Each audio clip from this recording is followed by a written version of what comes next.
Hello everyone, and I finally finished The Great Hunt by Robert Jordan, and this is going to be a little spoilery, a little more like a book chat. I'm going to kind of go through the highlights, things that I really enjoyed, some things that irritated the crap out of me, and kind of walk through it because there is a little spoilers getting on, so I do get kind of specific. So starting out is, I honestly thought part of it really reminded me of whenever you might have gone on a family vacation or a family camping trip and you're just kind of meandering along and things are going okay. Some people actually want to be there, some people don't, and it's some reason it just, that was the vibe, that was the whole vibe for me, and I did enjoy it for the most part. The things that irritated me the most were the pining of the characters, specifically Rand and his pining for the lost love, the life that he actually doesn't want because he is the Dragon Reborn, and he's really not believing it at this point at the very beginning of the book.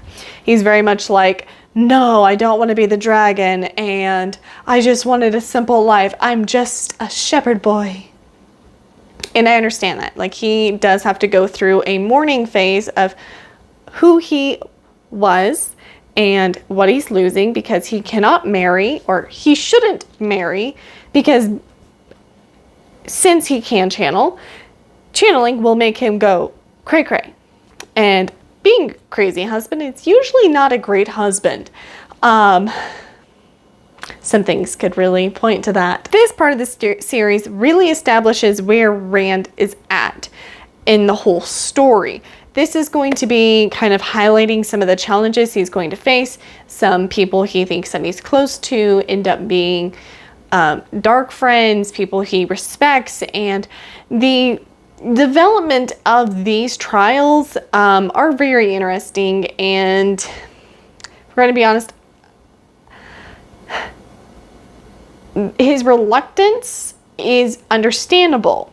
But that doesn't mean I have to enjoy it. I really just like, I think further down the series it's going to get a lot better because we're going to be really rocking and rolling because he's going to be even more apprehensive, I think. And I can't wait till he gets to the point that he's just like accepting it, or he's just going to go absolute nutty. Either thing can happen. So we actually start out with the whole gang at Faldera, which is where we ended with book 1. Now, at Faldera, Rand was told to run away by Moiraine. Moraine's basically ignored him at this point, which was very manipulative of her. She's an Aes Sedai, and so she is pretty manipulative. And in turn, Lan, her warder, ends up teaching Rand how to actually use the heron-marked blade because that is the sword his father gave him. Now, we still don't know anything about Tan in the sense of how he came across Rand. If you watch the show, you do understand where he got Rand, but the heron-marked blade is still pretty fuzzy, which I think is really interesting, so I can't wait to learn more and hopefully get more information about that. So we're at Faldera, the Amyrlin seat. Who's the Amyrlin seat, you might ask? Well, it's the head honcho for the Aes Sedai, who is one of Moraine's friends, and Rand's terrified he's going to become gentle because that's basically cutting him off from the one power, which tends to drive people into a dark place. Just kind of gives them no will to live. So at this point, Rand, like a dummy, decides that it's time for him to dip out of Faldora, which is like, dude, you should have done that. Like, no. So, you know, it goes absolutely poorly for him, which is really funny, actually. It was very funny to see him trying to like push people into things, and they're all like, no, man, we can't do that. Sorry. So I was like, okay, well, whatever. There's a big feast. Padan Fain, who is the dark friend that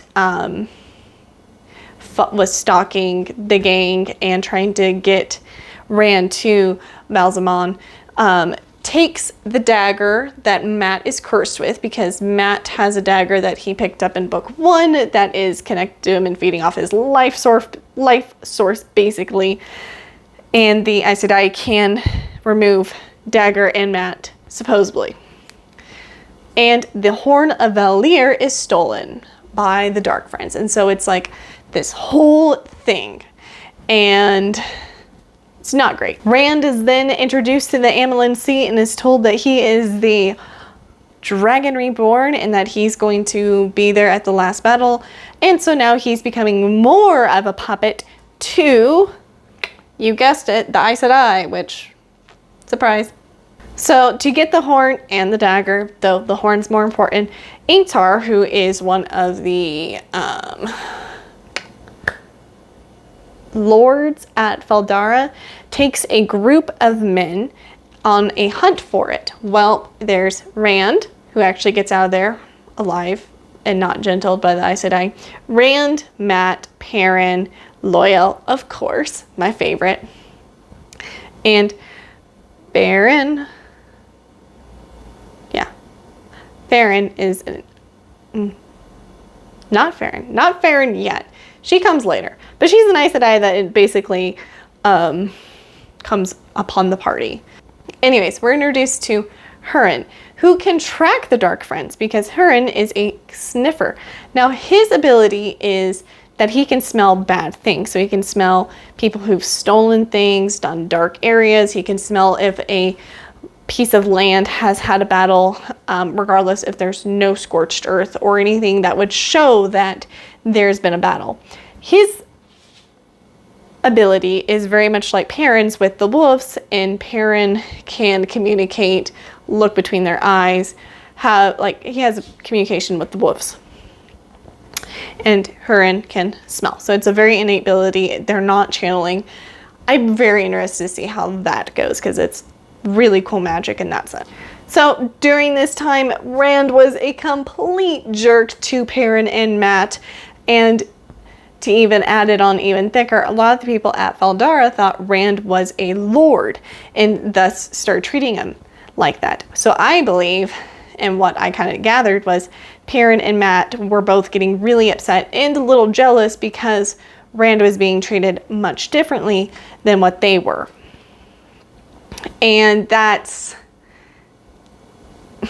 it puts a lot of strain on their relationship because Perrin and Mat are concerned for Rand because they know he can channel, and they're concerned that he's actually the Dragon Reborn or he's just going to become gentled and their friend will be no more. There is some jumping around in this book. We go from Egwene and Nynaeve and the boys, which I'm just going to say collectively. And there is a white child of the light and a captain that are entangled in this book. So it does it really does help kind of layer on more of like the world building.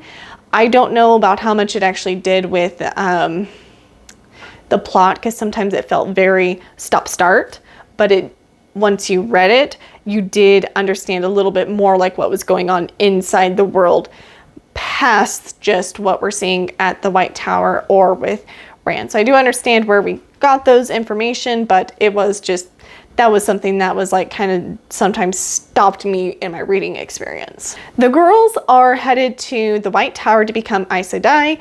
While they are traveling, they do get some lessons, and whenever they arrive at the White Tower, Egwene learns that she's probably what's called a dreamer. Dreamer is, again, more of an innate ability, it seems, and it can be not necessarily like prophecy, but being able to see if someone's in trouble, having some prophecy abilities, but it's very sporadic. And Nynaeve is actually going to become an accepted, which is a step above the novice and a step below the Aes Sedai. She was able to do that because she had way more power and more connection to the one power compared to Egwene. And so they're like, hey, if you want, you can just go right into it and do these challenges. Now, these challenges that Nynaeve has to go through were pretty intense. So the first one was a maze that she had, and it's like a mix between almost like a real life alternate reality or like they're hallucinating is what I want to say. Ways. So she goes in, the first one is like a maze. She has to battle, I think Balsamon is what I kind of gathered It's been a while since I've read that part, so I am kind of guessing. The second one was she had to leave Emmons Field to basically a lot of trouble, like letting go of that part of her life. And the third, she had to abandon a happy life with Lan. Now, I am not a huge fan of her and Lan's relationship at the moment, mostly because I do have a much bigger background of fantasy, romantic fantasy versus just like high fantasy. I've read a lot more romantic fantasy recently. Does that mean that I don't think this will become a good romance and it will not, like, and it will help move the plot further? Yes, I do. At the moment though, it feels a little forced. I've had people on TikTok tell me it's a slow burn romance. I don't know which one, but there's a slow burn romance, and I'm kind of thinking this might be it. I could be wrong, but at the moment their romance feels a bit forced. But maybe I'm wrong. Maybe I need to look at the cues a little bit harder and stuff like that.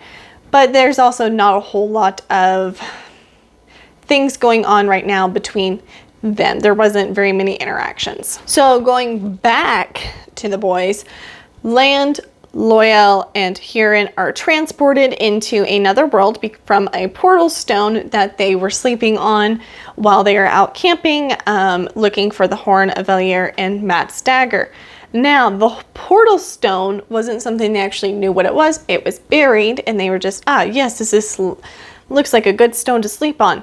Now, either Rand unconsciously activated it and transported them, or somebody else activated it and transported them to this other world. This other world does not go good because Huron is like freaking out. He is very upset, which I understand. Like, I think I'd be very upset as well. Now, he already kind of thought Rand was a lord. And Loial is an Ogier who's just kind of vibing, like he's just on his big adventure and he's just really happy to be there most of the time. But he's there and he's not necessarily like the leader type for him. So Rand does become the de facto leader. Now, the reason why Huron's having such a hard time is because he's saying that the world just smells awful. It just smells like all past, future, and present bad things that are happening in this world, which is pretty intense because he's smelling it. So he's like, like all of his senses are just filled with that. Loial makes a quarterstaff to protect himself and to use, and he said, and he sings it into being, which I thought was really cool to kind of see a little bit more of his magic and the Ogier magic.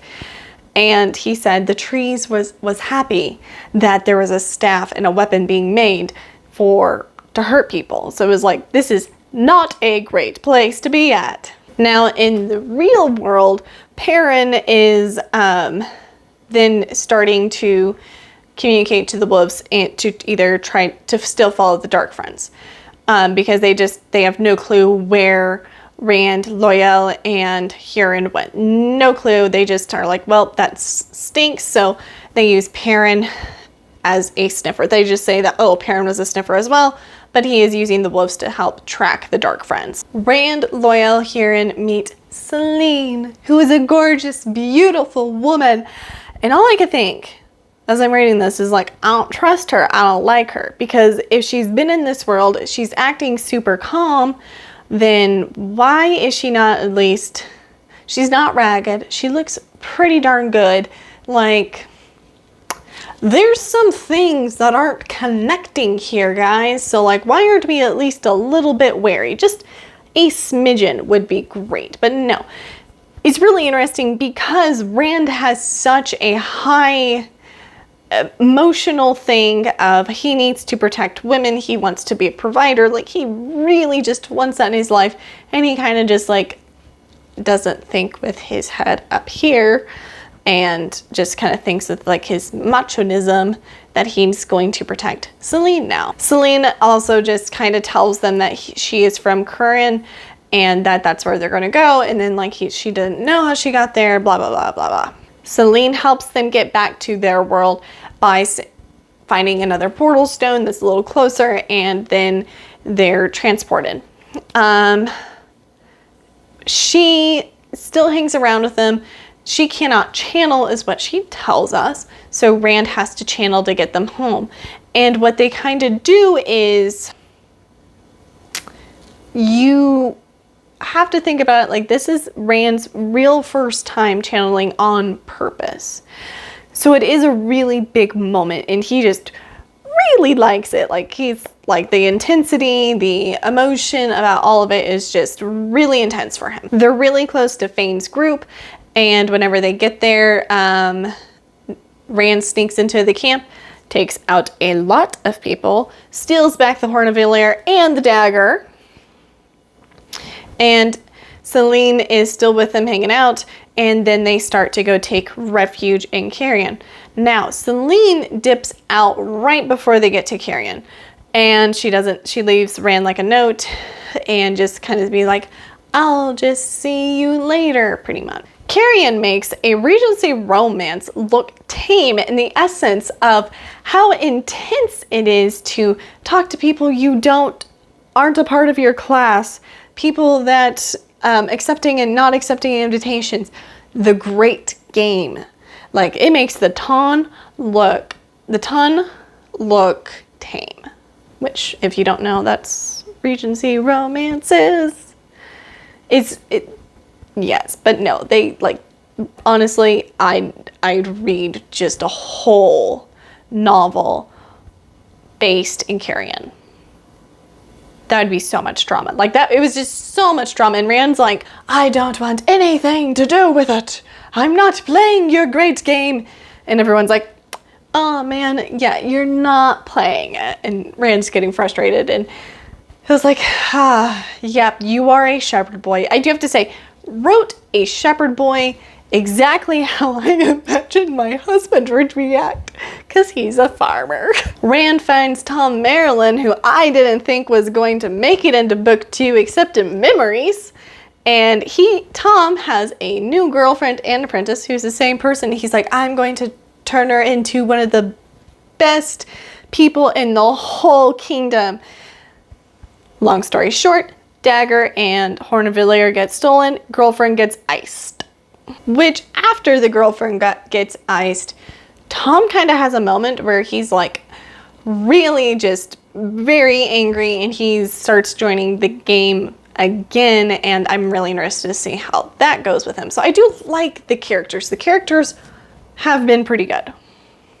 This was the slowest part of the book, and it did feel like Rand was pining a lot more in this part with like everything that was going on and how things were just really slow. So Inktar's group and Rand's all meet in Carrion. They get back together and they leave, and then they go to an Orgir studying. The studying was really interesting. I enjoyed seeing how things looked for Loyal and Loyal's people. Loyal was like anxious as crud while we were in the studying, because he's like, they're going to marry me off. They're going to say I have too much energy and I'm too, and that I'm my dog. And Loyal's like, I have too much energy. Someone's going to make me settle down. That like I need a wife to settle down, and my mother will be here in a heartbeat. We need to leave. But Loyal. So it was very sweet. So we get more of Loyal, and we also get more about the Aiel people for like a paragraph, which the Aiel people, I like them. They seem super interesting, which is to say the nice part that they're kind of murder hobo is what I don't know. Now I have to play one in D&D in my next campaign. Anyways, they have the idea of using a waygate, and Rand and Loyal actually tried opening the waygate some part in the book, and the black wind was there, and the black wind tried to get out. And so they closed it really quick, and whenever they go to this steading, they open the way gate again, and the black wind is right there again at this other way gate. And so they're like, well, we can't go in, obviously. And Rand's like, I think it's following me. And everyone's like, Rand, don't be ridiculous. Rand and Perrin have the idea of using Portal Stone because they need to get to Flame, which is on the other side of the world, and it's going to take months and months and months to get there, because they have to. That's where there was a note from Padan Vane saying this is where he's going to be, and Rand needs to come and fight him to the death. I don't know. I can't remember exactly what the note said, but something like that, along those lines. Rand tries to use as a portal stone, and Perrin helps him. And the thing is, it goes so poorly wrong. Very interesting to read. They live hundreds and thousands of their own lives, of who they were, how they died, the kind of lives that they lived, who was there, the people that were affected, and the different choices that they made. And every time, whenever Rand has the end, or he gets to the end of his life in that situation, it was like Balsamon was there taunting him, like, I win again, I win again, I win again. But whenever that finally ends, they arrive in Flame 4 months later. So lots of time has passed. That group is in Flame. Pause. Then we go over here and we go back to the girls. And the girls are just kind of there. They've been training. Egwene hasn't had a nightmare or a dream about Rand in 4 months. So Nynaeve is an accepted. Egwene is a novice. They have 2 friends, Min and Elaine, who we've met in the first book. Min is not a channeler. She is more of a innate ability. She's a reader. Like, she's kind of like a psychic, can kind of like read people, get a general idea of like maybe what's going on with them. Elaine is a channeler. She is the daughter heir of one of the kingdoms, can't remember. Leandrin is a Red Aja that we met at the very beginning of the book, maybe the very end. Anyways, she's there. She tells Egwene and Nynaeve that, hey, the boys are in trouble, you need to go with me. And then the 2 girls, Min and Elaine, were like listening in, so they go with them. So there's these 4 men plus Leandrin. They use the ways to travel all the way there. They get to the end of the ways, and Leandrin turns out to be part of the Black Aja, which is, evil side. And she gives them to these Seachan people who was really intense. So there was like a huge fight, great descriptors. The problem is, though, man, it did not end well. So Min and Egwene are captured. Min acts like she's got 0 power whatsoever, which I'm like, good idea. And then there's Egwene, who is a channeler. Those 2 get captured. Elaine and Nynaeve run away. Now, the way they get captured is Egwene has a collar on her. And this collar controls her, and it's connected to a bracelet.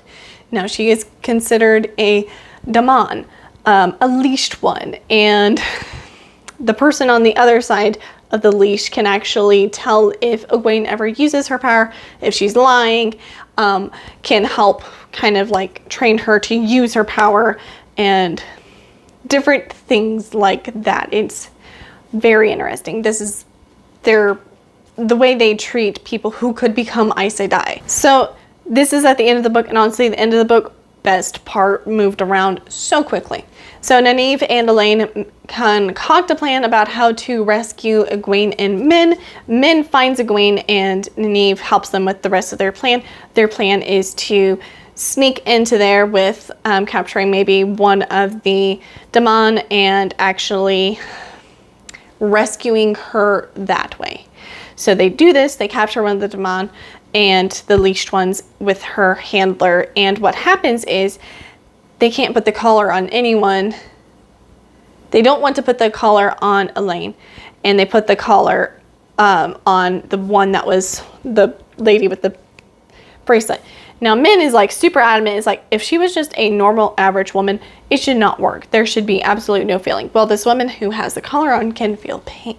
Like, Nynaeve can like send pain down her and stuff. And because this woman could have been taught how to channel the one source. So what they've been doing is people with like the innate ability, like what Nynaeve and Elaine and Egwene have, they're capturing them and putting them into a sort of slavery, of weaponized slavery, and the women who could have learned how to channel, but don't really, are just like the handlers.